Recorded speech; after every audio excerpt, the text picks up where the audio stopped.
If you've recently watched the Challenger Cup, you may have seen the build that Venenu, I hope I pronounced that right, built. Disclaimer, if you haven't seen it, this build is weird as hell. The build starts with tier 2 of Shifter's Shield, and then goes into Shifter's Shield. So for most people, this is already a no-go. This is like, why would you build a semi-defensive item in first slot? That doesn't make sense, it makes you weak, and so on and so on. And I have to say, I never really even considered the thought of toying around with this item, because I know that if you do that in your casuals, you're gonna get insulted just for using that build. But I figured, hey, since he's built it anyways, I might as well do the calculations for it, right? And the results are kind of surprising to me, so we'll look into that. So the original Venenu build, which we're not gonna go too deep into, is Shifter's Shield, Warrior Tabi, Soul Eater, Executioner, Rage, and Deathbringer.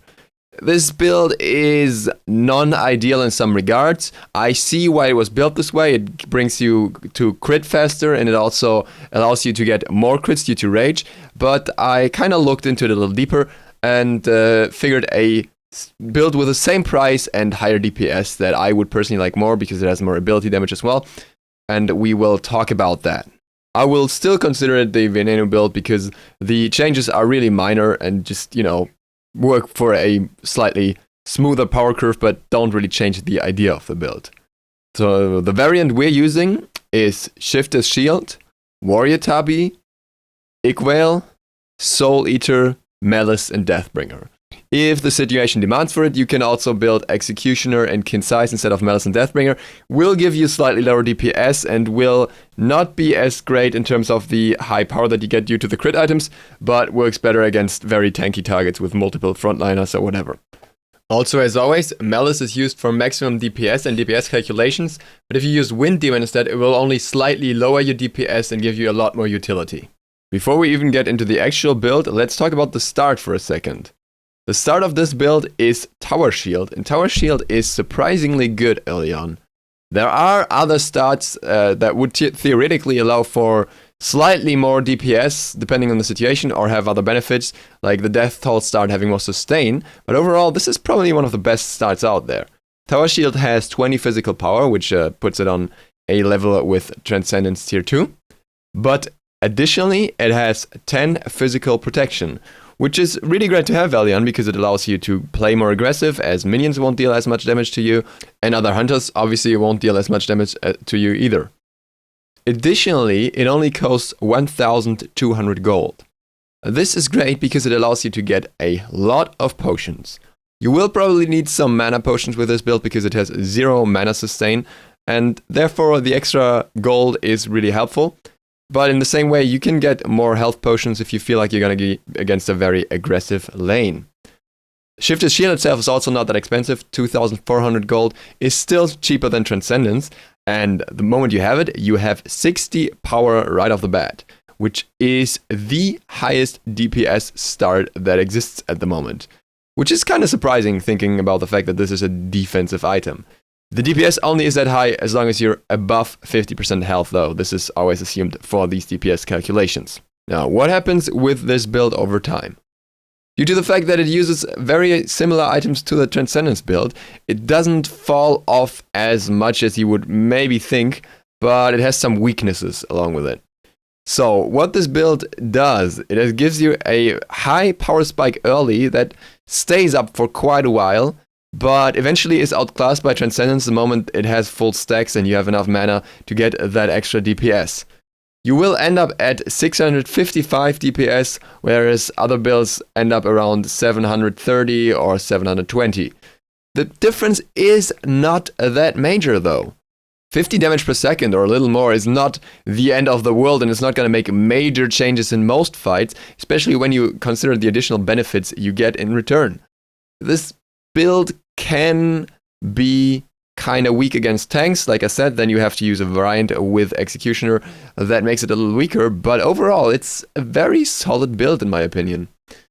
The fact that you get defenses actually factors in a lot more than the raw damage this build provides you with. So while these other builds typically have higher DPS, slightly higher DPS against a squishy, when you put them up against the Venenu build, they all of a sudden lose a lot of DPS. For example, the Transcendence build with Igveil, as long as you still have Igveil, ends up at 621 DPS, which is roughly 30 less than the Venenu build. This is against a hunter that has built the Venenu build with Shift the Shield. Without Igveil, when the Executioner is built, the DPS goes up to 675, but then the Venenu build also has Executioner and also has more damage. Then you have the Death Toll build, which ends up at 663 DPS, which is slightly above the Venenu build, but it's a 10 DPS difference, so it really shouldn't matter in a actual combat situation. And now for the most interesting part. This is all above the 50% health threshold that the Shifter's Shield comes with. If you drop below the threshold and you get the extra protections, the DPS is increased further. The Trans build then can only deal up to 622 DPS with Executioner or 558 without it. And even the Death Toll build drops down to 608 DPS, which is still lower than what the Venenu build offers to you. So overall, this build is really good for trading. You also have to keep in mind that as soon as you have shifters, every other attacker will have lower damage against you as well. The item has magical defense, and it works brilliantly against other players as well.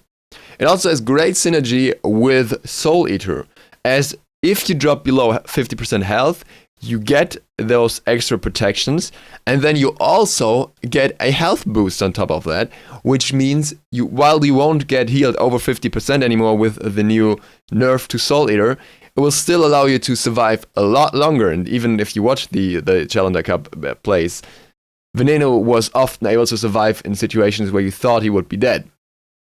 On top of that, you could also build RC instead now, and it would still work out the same way, because the RC passive would help you greatly. It wouldn't be as beneficial, in my opinion, as you simply have to do more damage to get more out of lifesteal compared to the automatic heal of Soul Eater, but it would still work.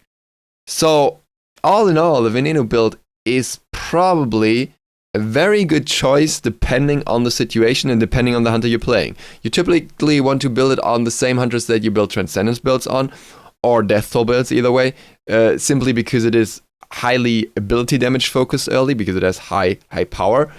But it can work on pretty much every hunter if you play it right. I wouldn't necessarily build it on basic attack hunters, but theoretically you can. Also, while ability hunters often need a lot of mana, this build kind of allows you to get more mana potions early on, which should help you transition into the phase where it's not that necessary anymore. Uller maybe still works better with Transcendence because it's not that great for him overall. All in all, I think this is a very solid build though, and I know that it's gonna be problematic to apply this in any game simply because people are gonna be extremely BM about you building a defensive considered item on a hunter in first slot, but if it picks up, this could be very good. All in all, the Venenu build provides you with a very strong early presence and great boxing. It gives you some additional protection against junglers that might come into your lane and so on. So that is extremely beneficial, and your boxing potential is going to be through the roof. You fall off a little bit in terms of raw DPS stats, but the defense kind of makes up for it. The fact that enemies might get RC in combination with Igveil now makes it a little less efficient, simply because they have more flat pen to go through that particular build, but it shouldn't be a major problem, and it should still work out in your favor in general. With that, thank you guys for watching. I'd like to hear your opinion on this build down below. Please don't be the idiot who just said, I hate Shift the Shield, don't build it. Duke Sloth, out.